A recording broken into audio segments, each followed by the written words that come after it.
c'est le hold-up de l'année. Bravo à Marvel qui a réussi son coup marketing. Et oui, le Spider-Man de J.J. Abrams est déjà un succès partout. Il a cassé Internet en deux. Tout le monde veut ce titre. Il s'arrache depuis mardi après-midi où l'info est tombée sur son contenu que je ne vais pas vous dévoiler dans cette vidéo, bien entendu. Je vais avoir pitié de vous, pauvres pêcheurs. Évidemment, vous ne l'avez pas encore lu. C'est un péché. Évidemment, je plaisante. Mais quel plaisir de le lire. Donc je ne vais pas trop vous parler du contenu, je vais vous parler de cette magnifique opération brillamment orchestrée par Marvel pour faire de Spider-Man un succès. C'est une mini-série en 5 parties, c'est scénarisé par J.J. Abrams, son fils Henry Abrams, c'est dessiné par Sarah Pichelli et les couvertures sont signées Olivier Coipel. C'est Dave Stewart qui fait les couleurs. Voilà pour l'équipe.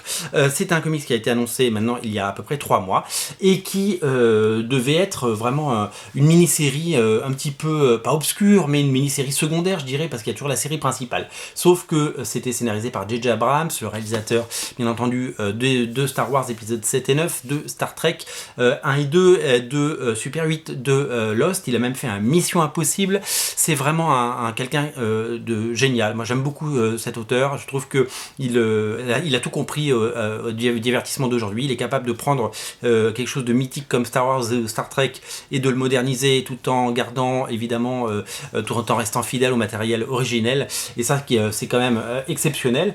Et donc c'est vrai qu'avec un nom comme J.J. Abrams, qui je crois n'avait jamais écrit de comics, c'est très rare qu'une star d'Hollywood vienne faire des comics, hein. Quand on travaille à Hollywood et qu'on fait des films comme ça, on gagne des millions de dollars. Quand on écrit un comics, on gagne quelques milliers de dollars, au mieux quelques centaines pour les plus petits titres. Et donc du coup forcément les auteurs d'Hollywood s'en foutent un petit peu des comics parce que ça ne rapporte pas. Et voilà, il faut vraiment être passionné comme Kevin Smith ou comme J.J. Abrams pour venir scénariser des comics.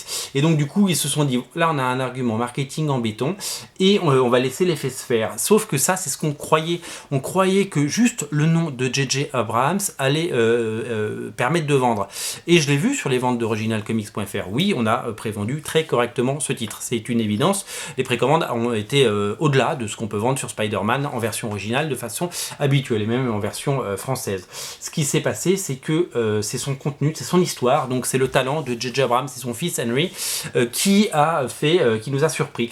Ils ont évidemment caché jusqu'à hier le contenu. On ne savait pas ce qui allait se passer, on ne savait pas quel allait être le twist, quel allait être, si vous voulez, l'événement majeur qui allait faire basculer la folie, hein, parce que tout le monde recherche ce titre et tout le monde veut le lire.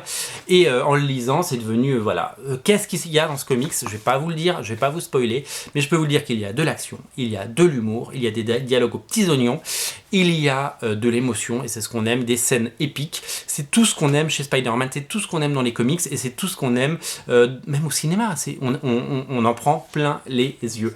Et bien, la recette a fonctionné, puisque le buzz a marché, oui, mais que le deuxième effet, c'est pas juste un comics écrit par J.J. Abrams, c'est un comics, c'est un bon comics et c'est un excellent comics. Évidemment, l'histoire va vous laisser sans voix, va vous clouer le bec, va vous clouer au sol et vous allez vous régaler.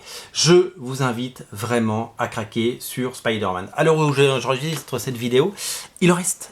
Pourquoi il en reste? Parce qu'on en a pris beaucoup. On en a pris beaucoup. Parce qu'on s'est dit, c'est J.J. Abrams. Et j'étais, pour tout vous dire, un tout petit peu déçu sur les ventes, parce que j'en avais commandé beaucoup, et que j'en avais vendu normalement, quoi. Enfin, bien, quoi. J'étais content. Non, parce que je voulais... Et là, d'un coup, non seulement l'épisode est excellent, tout le monde veut le lire, et en plus, il me fout une sacrée claque, parce qu'il est absolument génial. Donc, du coup, c'est vraiment une merveille. C'est vraiment un titre... incroyable que je vous invite à découvrir.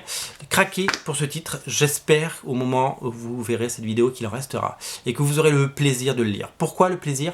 Parce que c'est ça les comics, c'est prendre du plaisir. Vous ouvrez un comics, vous savez pas ce qu'il y a dedans, vous tournez les pages et vous n'attendez pas la dernière page pour avoir un cliffhanger, mais dès la 5e page il y a un cliffhanger. Et là tout change et là waouh! Et vous allez être étonné. Et moi, c'est ce que j'aime dans les comics, être surpris, être étonné. Et 30 ans après avoir commencé à lire des comics, j'aime être surpris. Et ben J.J. Abrams, il m'a surpris.